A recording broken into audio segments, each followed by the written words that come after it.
Welcome to Learning English, a daily 30-minute program from the Voice of America. I'm Ashley Thompson. And I'm Mario Ritter Jr. This program is designed for English learners, so we speak a little slower and we use words and phrases especially written for people learning English. Today, we open with a science story from Brian Lynn. Later, John Russell and Katie Weaver tell us about a new way for doctors to identify Alzheimer's disease. We close the show with the lesson of the day from Andrew Smith and Jill Robbins. But first, astronomers say they have observed a new exoplanet that orbits far away from its star, although it is a large and massive planet. An international group of researchers said they learned new things about the planet after examining data from the James Webb Space Telescope. The telescope is operated by the American Space Agency, NASA. The gas giant, which has been named Epsilon Indi AB, was first discovered in 2019. It is also known as a super-Jupiter, meaning it is similar to Jupiter in our own solar system, but more massive. Scientists estimate the exoplanet's diameter is about the same as Jupiter's, but it is about 6 times more massive. The team said the planet has an atmosphere rich in hydrogen like Jupiter's. Epsilon Indi AB is estimated to be about 12 light-years away from Earth. A light-year is the distance light travels in a year, about 9.5 trillion kilometers. International researchers led by Germany's Max Planck Institute examined new telescope images of Epsilon Indi AB. They said they learned the massive exoplanet orbits the star Epsilon Indi A, which is part of a 3-star system. The scientists said one surprising discovery was that the exoplanet seems to take at least 100 years to orbit its star and possibly as many as 250 years. The research shows Epsilon Indi AB orbits its star at a distance equal to 15 times the distance from the Earth to our own Sun. The researchers said they were able to directly observe the gas giant by using a tool on the James Webb to block the light of the planet's main star. The team was then able to identify the exoplanet as a bright spot of infrared light. The new findings recently appeared in a study in the publication Nature. Scientists estimate the planet and star are about 3.5 billion years old. That is 1 billion years younger than our own solar system. Elizabeth Matthews is an astrophysicist at the Max Planck Institute for Astronomy. Matthews led the research. She told the Associated Press in an email the exoplanet appears to be older and brighter than had been thought. The team noted the planet's star is so bright that it can be seen with the unaided eye from the southern hemisphere. But Matthews noted that nothing in the newly collected data suggests that Epsilon Indi AB has the right conditions to support life. This is a gas giant with no hard surface or liquid water oceans, she said. Matthews said studying worlds similar to Jupiter can help scientists understand how these planets evolve over many, many years. The first exoplanets outside our solar system were confirmed in the early 1990s. NASA's total count today stands at about 5,690. The majority of these exoplanets were identified through the so-called transit method. This involves repeatedly observing drops in starlight that might happen when a planet partly blocks light from its star. Land and space-based telescopes also search for new data on exoplanets, especially ones that might be similar to Earth. NASA launched the James Webb Space Telescope in 2021. It is currently the largest and most powerful astronomical observatory ever placed in space. I'm Brian Lynn.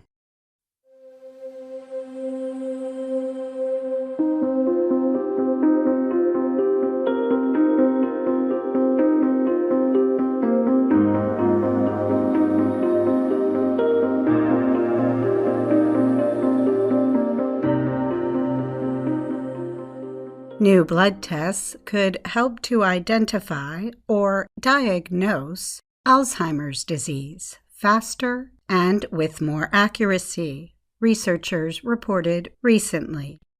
However, some of the tests for the brain-wasting disease appear to work better than others.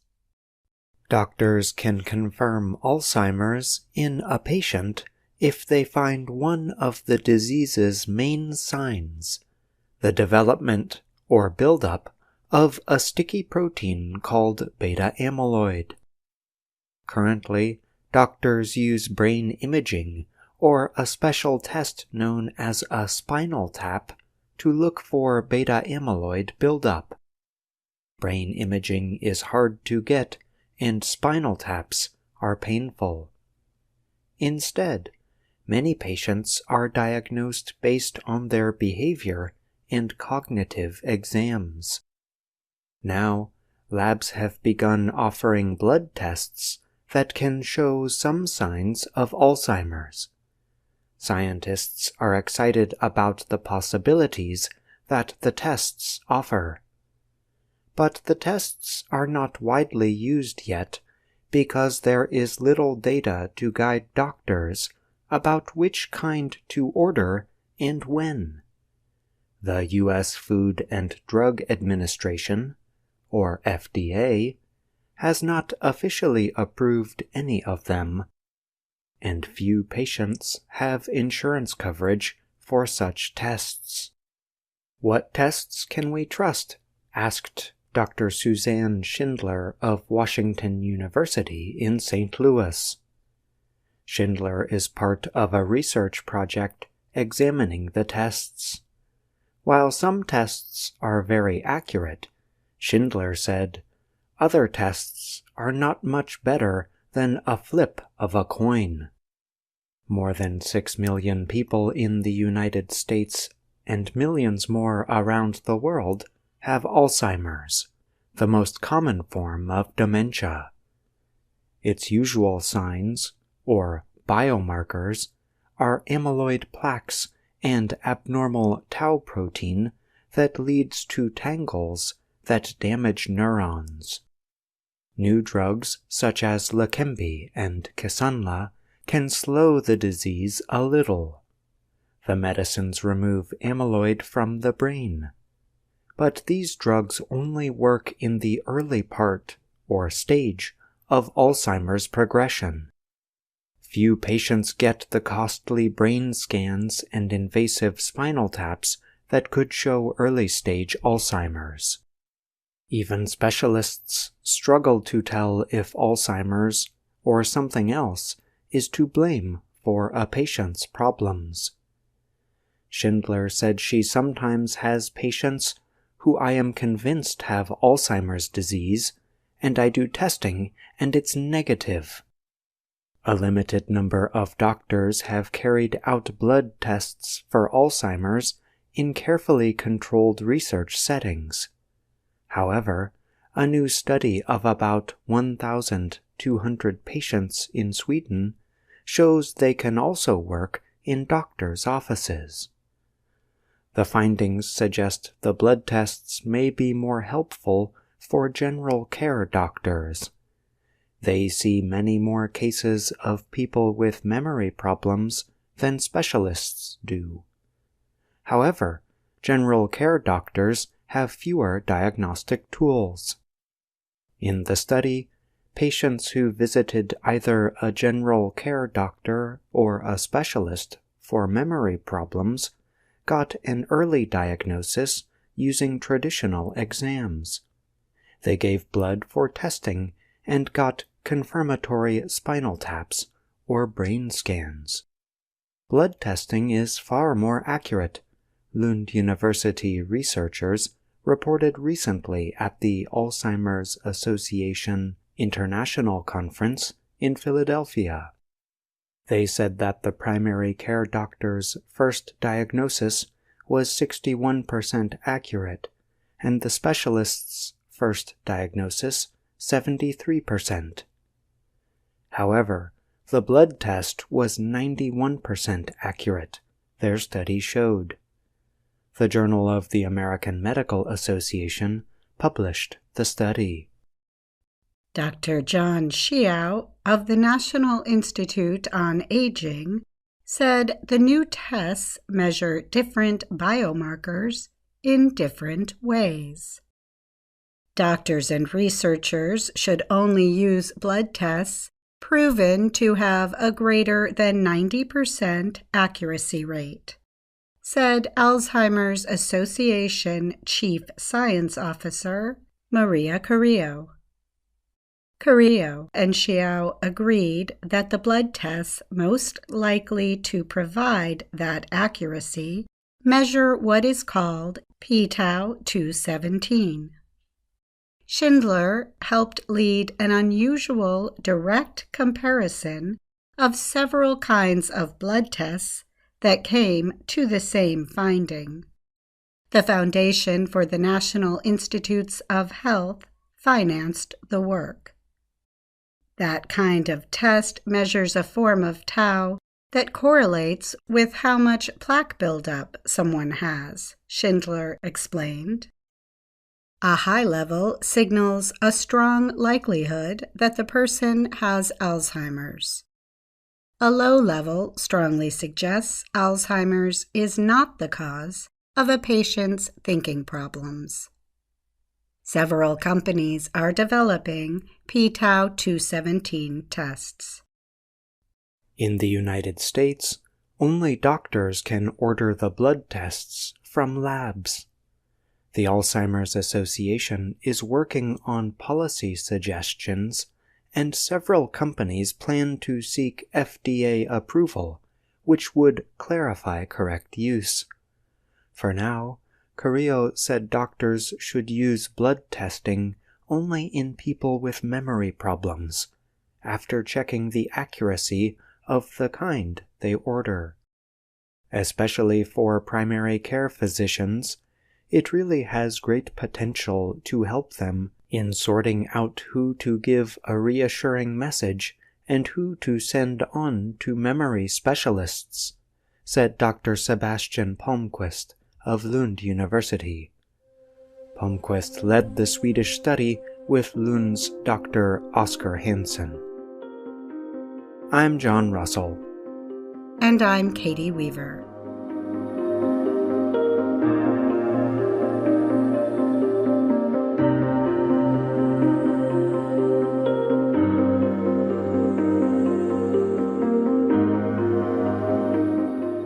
John Russell is here now to talk a little bit more about that report. Hi, John. Welcome. Hi, Ashley. Thanks for having me on the show. The report we just heard describes the strengths and weaknesses of the new kind of blood tests for Alzheimer's disease. Could you talk a little more about the current tests that are used? The main tests currently used to identify Alzheimer's disease are brain imaging and spinal taps. The brain imaging is known as a PET scan. Such tests can be quite costly. In May, Time magazine reported that the tests can easily cost $3,000. And what about spinal taps? Spinal taps are also known as lumbar punctures. Lumbar refers to the spine, and puncture refers to the act of poking into or breaking the surface of something. So, the test involves poking into or puncturing the spinal cord to withdraw some of the fluid contained in it. If we had to choose two adjectives for the current tests, we might choose expensive and invasive. We could say that PET scans are expensive or cost a lot, and spinal taps or lumbar punctures are invasive, which describes medical procedures that cut the skin or enter the body. Yes, that's right. Well, thanks for coming on the show today, John, and thanks to you and Katie for that report. Thanks for having me. See you next time.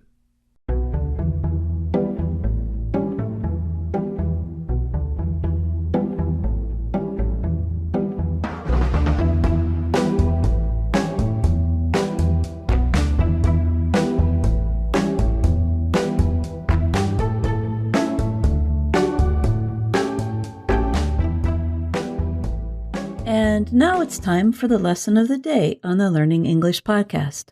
My name is Jill Robbins, and I'm joined by Andrew Smith. Hi, Andrew. Hi, Jill. Our lesson is based on our video series, Let's Learn English. The series shows Anna Mateo in her work and life in Washington, D.C. Here's Anna introducing herself. Hello, my name is Anna Mateo. In Lesson 28 of Level 2 of the series, Anna and her friend Kelly are helping with a research project about birds. They are trying to count the number of birds they see and hear in an area near their office. Unfortunately, Anna does not find many birds. Instead, she finds something else. Listen to find out what that is. And we're going to listen for the expressions supposed to and ought to. And we'll explain different ways native speakers use those expressions. But now, let's listen to the first part of Lesson 28.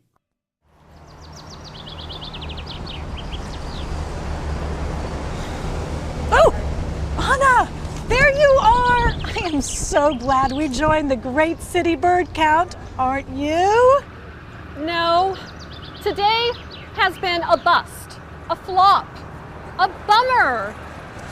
I'm sensing a little disappointment. A little? Well, my official bird watching form is almost full. I've only seen pigeons. Lots and lots of pigeons. But I did write down some other valuable information. Did you find a bird's nest? No. I found 10 ice cream trucks in this 5-block area. Their music seems to follow me everywhere. We're supposed to be counting birds, not ice cream trucks. This is important scientific work. Well, when you want ice cream, my data will be pretty important. Anna only saw one kind of bird, a pigeon. and the music from the trucks selling ice cream got Anna's attention more than the sound of birds did. That's why she says, No, today has been a bust, a flop, a bummer. A bust, a flop, and a bummer are all informal ways of saying that something you were trying or hoping to do did not work and was really very disappointing. Anna was disappointed, but there is a good reason she could not count the birds. Her office in Washington, D.C., which, to tell a secret, is the same as our offices here at VOA Learning English, is in an area with many tourists. And tourists get hungry. So there are a lot of food trucks in the area, and they play music all day long. And they play the same song all day long, over and over. I used to get so sick of Turkey in the Straw. Yes, they do play the same song over and over. Anna hears this music and sees that many of the trucks are selling ice cream. It's hard for her to focus on birds instead of ice cream. But she's supposed to focus on birds. We're supposed to be counting birds, not ice cream trucks. This is important scientific work. The modal verb supposed to can be used in two ways. In this example, Kelly is saying that the expected behavior is for Anna to find birds. So we can use supposed to when we want to talk about behavior we expect other people to do. For example, for rules that we generally expect people to follow, we can say something like, "You're supposed to come to class on time." Native speakers also use supposed to as a way of saying what is predicted or expected to happen in the future.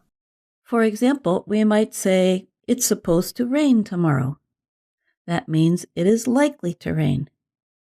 And when you hear someone talking quickly or a child speaking, you might hear supposed to, as in you're supposed to eat all your vegetables. That's right. That's another example of how our pronunciation changes when we're speaking quickly. Now, let's listen to the next part of Lesson 28. Keep in mind that Anna is also very interested in spies. Spies are people who try to steal secret information from other countries or from other organizations. And listen for when Anna uses the modal verb ought to. No birds. Oh, wait, there's another ice cream truck. Anna, focus on birds. Oh, but that truck has my favorite flavor, banana.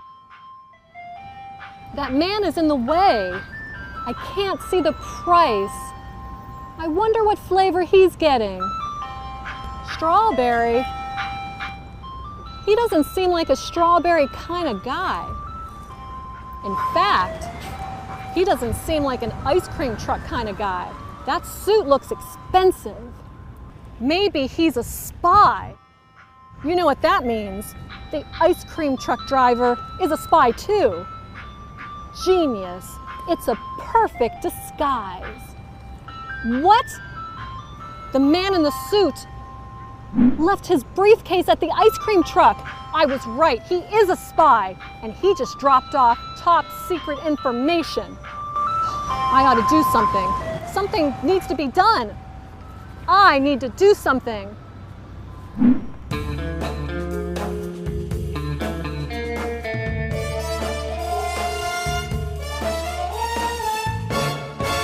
I did it! I took the spy's briefcase. What's that? The ice cream truck. It's following me. It wants the case back. I have to hide.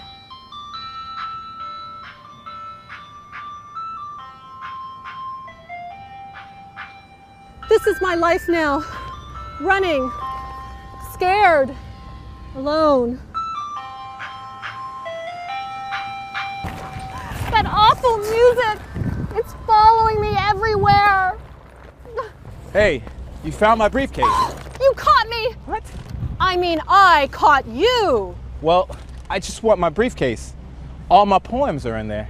Poems? You're a poet? Well, I'm a lawyer, but I write poems too. So you're not a spy?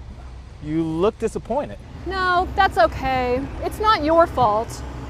Poems are nice too, I guess. Once again, Anna's imagination makes her do something unusual. In this case, she steals a man's briefcase. He uses it to carry his papers. Anna's lucky she did not get in trouble. And Anna really ought to think more carefully before she acts. Yes, and I think that's good advice for most of us. Now let's hear that part again where Anna uses the modal ought to. I was right. He is a spy, and he just dropped off top secret information. I ought to do something. Something needs to be done. I need to do something. The modal ought to can be used in more than one way. As Anna uses it here, she is making a strong suggestion. In this case, it is a suggestion to take action to stop someone from spying. But native speakers also use ought to as a way to make suggestions that are not so strong. They often use it to just give advice in an informal way. For example, if I see a really good movie, I can suggest that Jill see it. So I can simply say, "Hey Jill, you ought to see this movie." Did you notice Andrew said oughta because he was speaking quickly? So you can use it to make a strong suggestion and express disapproval at the same time.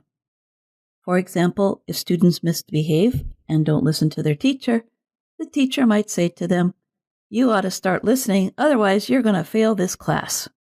In this case, the teacher uses ought to as a way of scolding the students.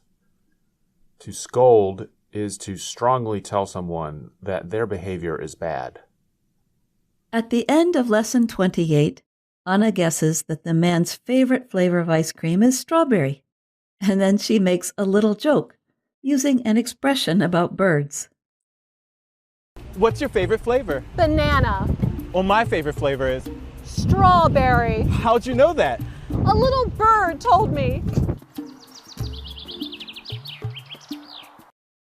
When we say, "a little bird told me," that is an expression that means we have a special or secret way of knowing something about someone.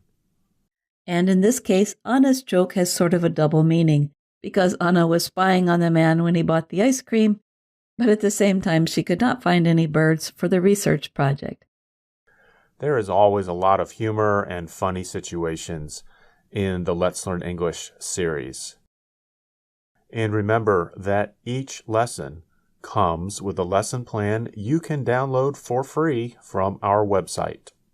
Andrew, this episode reminds me, we made friends with one of the ice cream truck drivers. And he was so nice. Anyway, a little bird is telling me we ought to finish this lesson of the day. What do you say? I say okay. And listeners, remember that you can also find us on YouTube, Facebook, and Instagram. Thanks for listening. I'm Andrew Smith. And I'm Jill Robbins.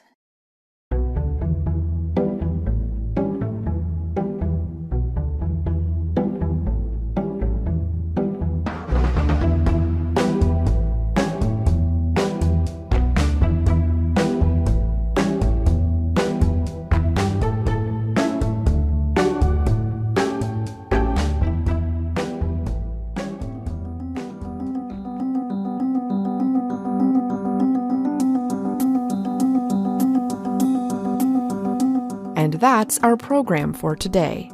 Join us again tomorrow to keep learning English through stories from around the world. I'm Ashley Thompson. And I'm Mario Ritter Jr.